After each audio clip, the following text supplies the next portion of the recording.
চলে এসেছি দরজা পেন্টিং এর সেকেন্ড পার্ট নিয়ে। আর এর আগের ভিডিওতে তো সাদা রংটা ব্যাকগ্রাউন্ডে করেছিলাম, তোমরা দেখেছোই। তো এই ভিডিওতে আমি তোমাদের দেখাচ্ছি যে আমি বাকিটা কিভাবে করলাম। তো প্রথমেই আমি কিছু কালারিং ফুল এঁকে নিয়েছি, আমার যেমন মনে আসছিল আমি তেমনটাই করে নিচ্ছিলাম।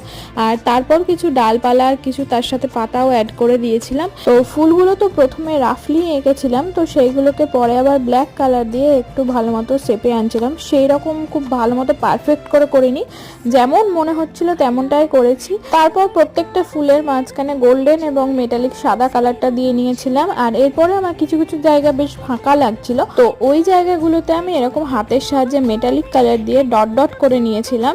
তো এই হচ্ছে ফাইনাল লুক। আর আমি অফ ক্যামেরাতে আর একটা পাল্লাও এঁকে নিয়েছি। তো তোমাদের আজকের পেন্টিংটা কেমন লাগলো অবশ্যই জানিও। এই প্রথমবার আমি দরজাটা পেন্টিং করেছি, আস্তে আস্তে আশা করি আরো ভালো কিছু তোমাদের সাথে শেয়ার করতে পারবো। তো আজকের ভিডিওটা এইটুকুই, টাটা।